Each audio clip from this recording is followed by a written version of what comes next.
After the Taliban seized control of Afghanistan earlier this year, applications for humanitarian parole and a special refugee program have skyrocketed. Both programs allow immigrants without visas to enter the U.S. on humanitarian grounds or as refugees. But most applicants are still awaiting processing. For more, let's bring in CBS News immigration reporter Camilo Montoya-Galvez. Hi there, Camilo. Good to talk to you again. So many at-risk Afghan citizens with U.S. ties are still living in Afghanistan or in neighboring countries. Just how many are seeking passage to the U.S.? Hi, Elaine. In just 4 months, the U.S. government has received over 28,000 applications for humanitarian parole from Afghans overseas. In a typical year, the U.S. government receives fewer than 2,000 applications for this program that allows the Department of Homeland Security to authorize the entry of immigrants who don't have visas on urgent humanitarian grounds. We also know that the State Department has received over 10,000 referrals for a special refugee program that the Biden administration created in August to resettle at-risk Afghans who worked for the U.S., American-funded projects, or news organizations and other groups based here in the U.S. And likely there are countless others who have not applied for any of these programs, but also feel that they could be persecuted by the Taliban in Afghanistan, Elaine. And it is very important to note that these are Afghans who were not evacuated by the U.S. and who are not in the resettlement pipeline. As you know, the U.S. has admitted more than 70,000 Afghan evacuees since the summer, and it is now working to resettle them here in the U.S. And Camilo, I also want to ask you about your interview with a young man named Zabi. I have to tell you, his story was just extraordinary. I mean, I almost have no words to imagine what he had been through. So he escaped war-torn Afghanistan in 2015 when he was just 13 years old, and he spent years in Asia before the U.S. took him in as a refugee child. Tell us more about what he's gone through.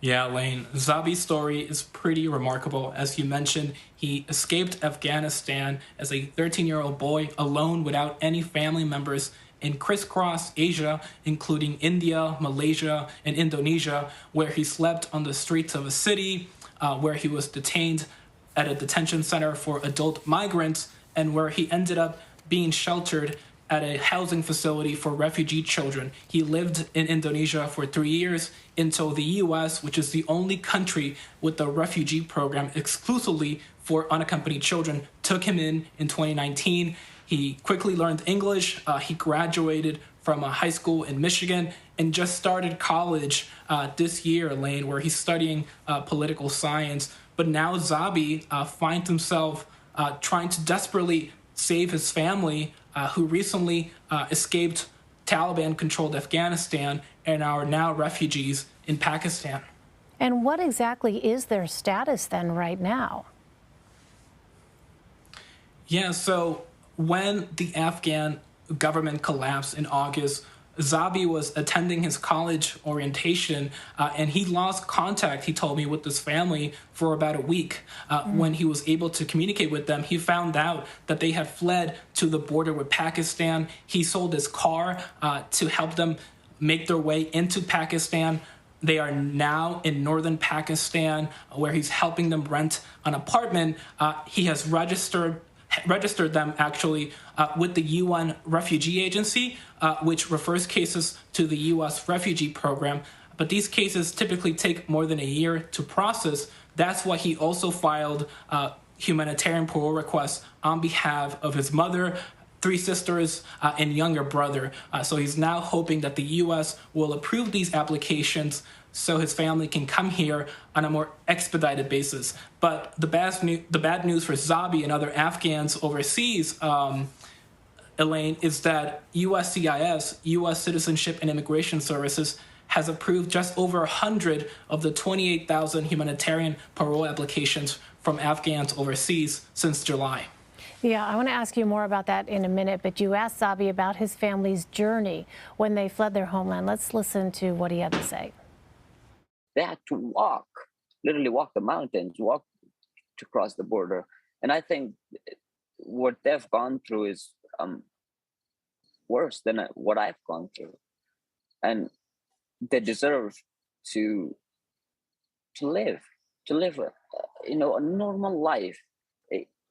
Everybody is born, even in the United States, they're saying that everybody is born with natural rights. Where's these rights? So, Camilo, you mentioned the request for humanitarian parole. How likely is it that the United States will actually grant that? It's a critical question. The good news for Zabi is that the Department of Homeland Security has said that it will focus on humanitarian parole applications from Afghans overseas who have family members in the U.S., just like Zabi's family.